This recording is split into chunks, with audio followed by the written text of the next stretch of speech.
Como gerenciar o risco de ter uma arma em casa? Como gerenciar o risco de ter uma arma na casa de um vizinho, na casa de alguém que mora perto de você, em cima de você, do lado de você?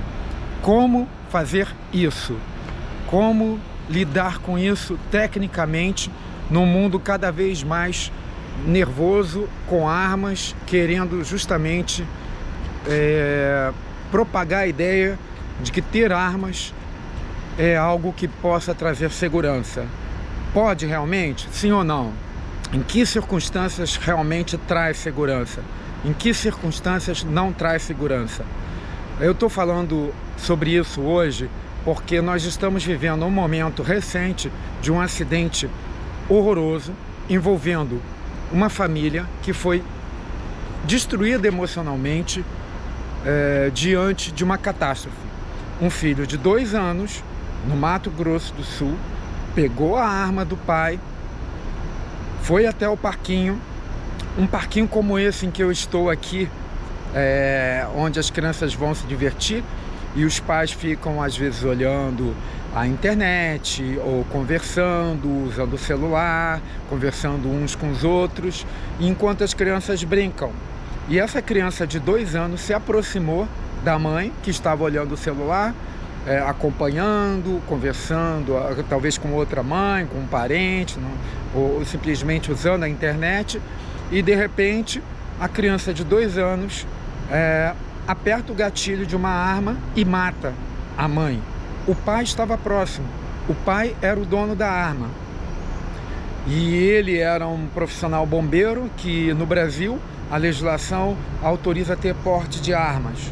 Então, como fazer a gestão de risco para quem tem uma arma, ou para quem sabe que no carro do lado, ou no seu próprio prédio, ou no seu condomínio, ou na praça pública, tem alguém com arma, inclusive com porte de arma, mas que não sabe lidar com o risco de ter uma arma. Em termos de gerenciamento de riscos, quando a gente quer mitigar, quando a gente quer reduzir um determinado risco, a gente utiliza barreiras de segurança.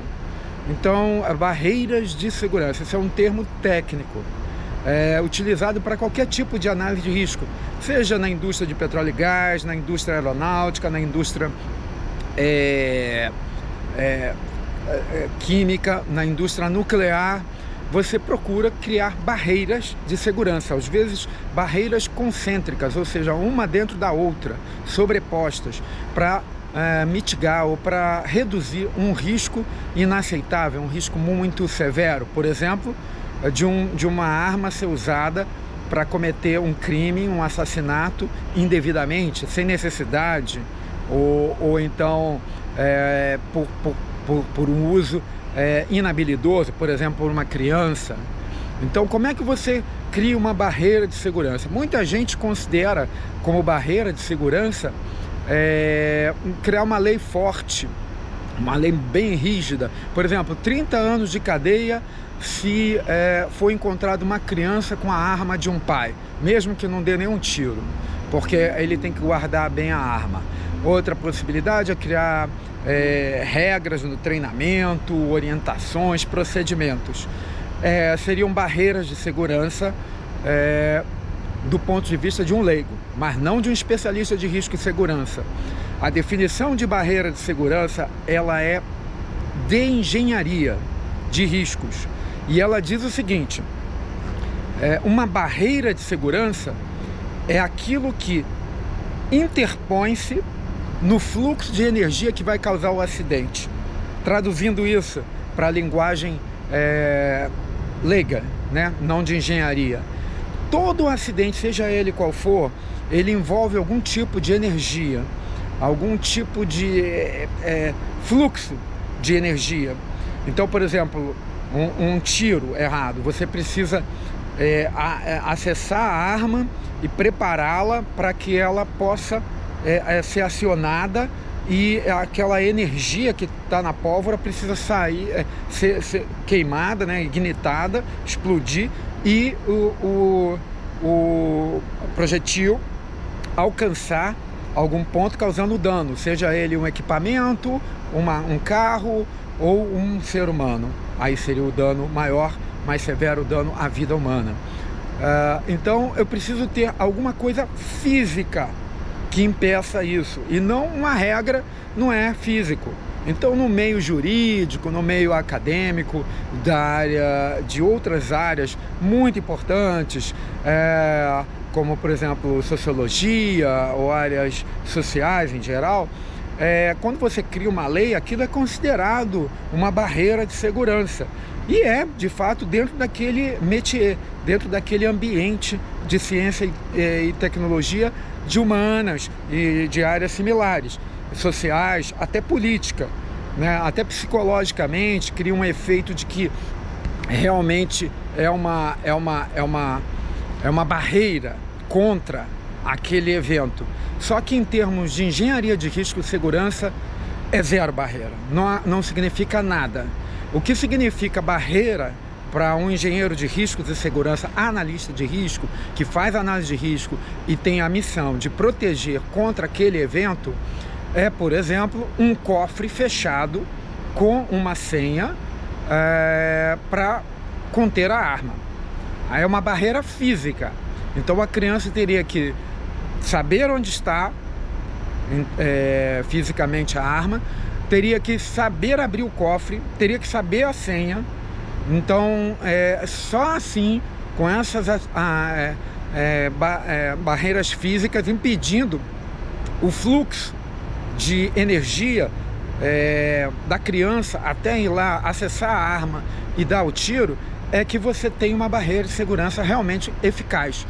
Isso significa que é 100% garantido, se botar no cofre, vai acontecer o extermínio do risco, não é risco zero? Não é verdade, porque a criança pode de algum modo encontrar o cofre aberto, mal fechado, sem a senha, ou ter acesso à senha, ou outra pessoa abrir e ela ir lá e pegar. Mas só que você reduz significativamente em termos de quantificação, de percentual, a chance de acontecer o evento, porque você botou uma barreira física. Enquanto que quando você simplesmente faz uma regra, você não tem nenhuma alteração do cenário propriamente dito, que é a arma em um local onde uma criança pode pegá-la e ainda desferir um tiro.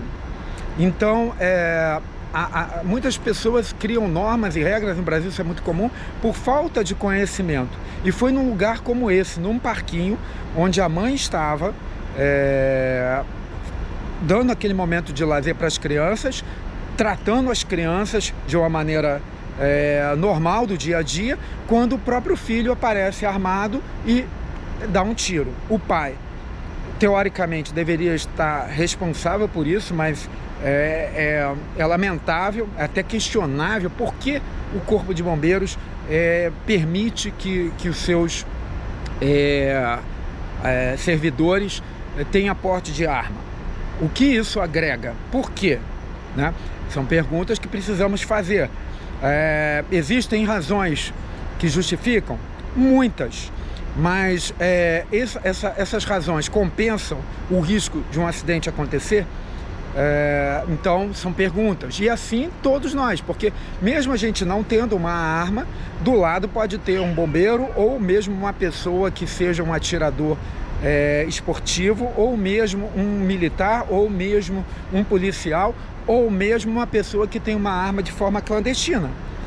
E ela pode não estar usando uma barreira física da maneira devida, guardando um local protegido, para impedir que essa arma acabe caindo em mãos indevidas, despreparadas.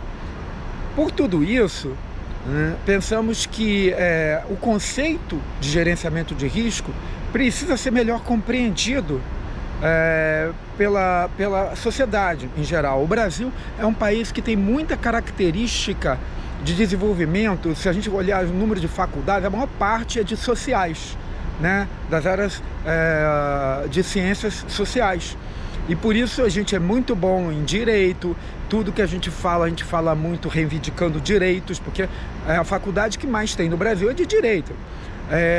Existem muitos institutos de psicologia e existem muitos institutos da área social que são indispensáveis e ajudam também a mitigar riscos, mas falta um pouco mais de tecnologia no nosso dia a dia, familiaridade com física, química, ciência de exatas. Então, as pessoas têm dificuldade de entender o que é uma barreira de segurança e pensam que fazer regras, botar placas, são barreiras de segurança. Então, se você chegar num local e tiver uma placa, por exemplo, dizendo: atenção, a piscina tem mais de 1,5 m, pode acontecer de uma pessoa, uma criança, sem observação dos adultos, se afogar. Botei a placa e disse: eu criei uma barreira de segurança. Não é verdade. A barreira de segurança é um portão fechado que uma criança com menos de 1,50 m não consiga abrir. E essa é uma barreira física. E esse conceito ele serve para tudo, porque é um conceito de risco de segurança científico. Então ele serve tanto para o dia a dia das pessoas, quanto também para o sistema de segurança de um avião, sistema de segurança de uma usina nuclear, sistema de segurança de uma plataforma de petróleo. São conceitos de gerenciamento de riscos universais, que eles são baseados nas leis de Newton, na física, na química, e não nas leis de especificidade de regramentos e na cultura de cada local. Por isso eu diria que quando alguém tem uma arma, ele tem ali um sistema mecânico capaz de produzir um dano muito grande, um risco de morte alto. E deve pensar muito se vale a pena, porque hoje em dia nós temos pessoas andando de carro com a arma dentro do carro. Nós temos no local público uma pessoa, às vezes, com uma arma escondida.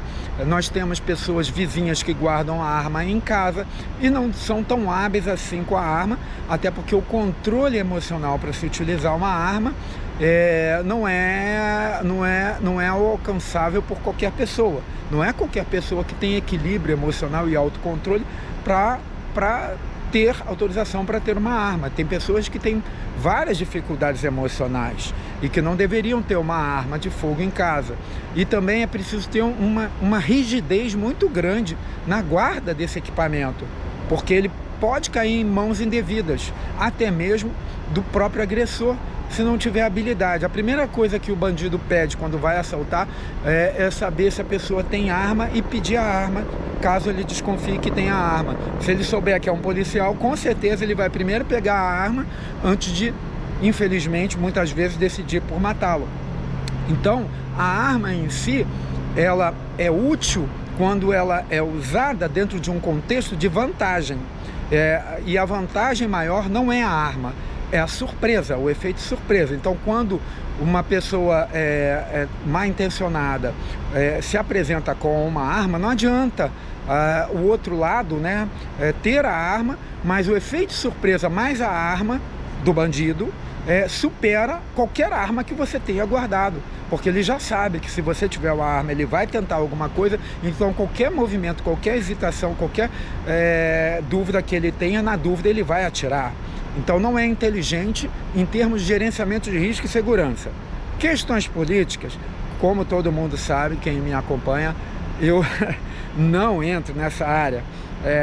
São devaneios emocionais e comportamentais de uma outra esfera da qual eu não me sinto parte, que é a parte a questão, né, de manipulação do comportamento por interesses pessoais ou políticos ou financeiros, etc. Eu não sei, mas o fato é que, em termos técnicos, frios, de ciências exatas, de engenharia, né, claro, sem desprezar a natureza humana, os sentimentos humanos, os valores cristãos que, por exemplo, eu pratico e assumo isso, não faz sentido algum ter uma arma como garantia de segurança.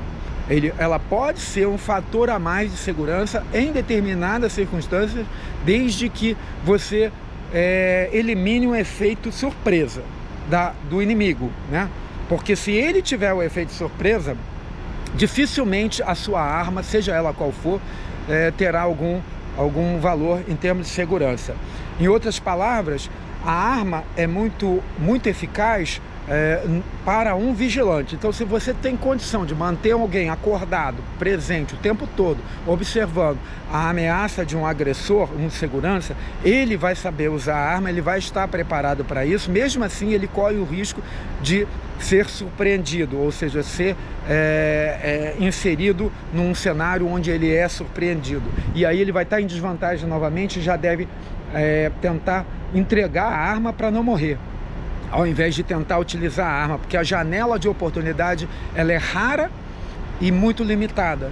Então a gente vê muito isso ser propagado, mas vê também mais ainda as tragédias acontecerem. E fica imaginando uma criança de 2 anos, como vai ser a vida dela daqui para frente, depois de ter matado a mãe, e isso está documentado em vídeo. E a mãe, que é como se uma criança caísse, tropeçasse aqui do brinquedo e ela olhasse assustada, mas não, ela tomou um tiro que lhe custou a vida, letal, ela viveu alguns segundos mais de vida. Um pai desesperado olhando aquela arma, com medo do filho também atirar nele. Tudo isso está no vídeo que está circulando aí na internet. E é esse cenário que entre aspas, preparado militar do Corpo de Bombeiros permitiu se estabelecer no seu ambiente familiar. Então, em termos de gerenciamento de riscos, a gente recomenda o uso da arma apenas para vigilantes que estão ali com o objetivo permanente de estar com a arma para única e exclusivamente prover segurança. Então ele está a trabalho, ele está utilizando a arma para esse fim. Guardar a arma em casa é uma possibilidade? Sim, mas é um risco maior e não tem como você negar isso. Mesmo bem guardada, mesmo ela protegida, o fato de ter uma arma significa um risco maior. E como a gente faz gerenciamento de riscos? Se você não quer ter um risco nuclear, de uma usina nuclear, de um reator nuclear, causar um acidente como Chernobyl, não tenha uma usina nuclear. Não tem, mas às vezes você precisa ter, porque não tem outras fontes alternativas. Se você não quer um acidente de carro, não saia de carro.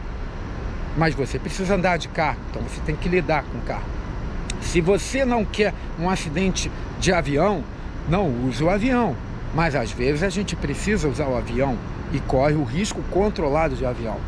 Se você não quer o uso indevido da arma contra você mesmo, ou por uma criança que toma a posse da arma indevidamente, não tenha arma em casa.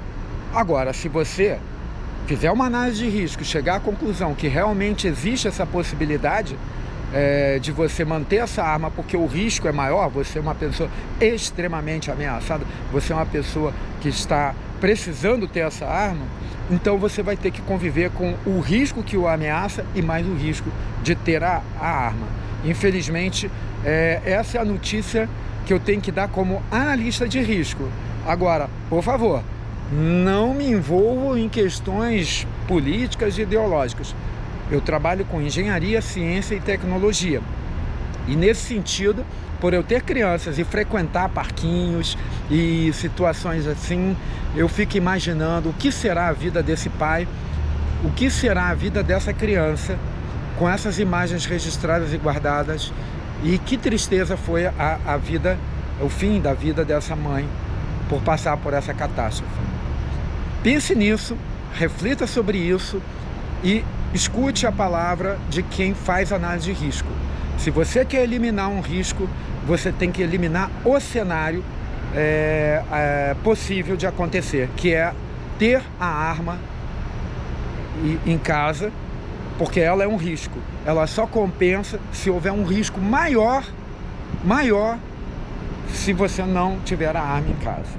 Reflita sobre isso, tire as suas conclusões e entenda que a eliminação da arma significa a eliminação do cenário de acontecer uma catástrofe como aquela que a gente viu nesse vídeo que está circulando em Mato Grosso do Sul, A criança de 2 anos assassinando a própria mãe e ameaçando atirar no pai, pensando que está brincando num parquinho de divertimento.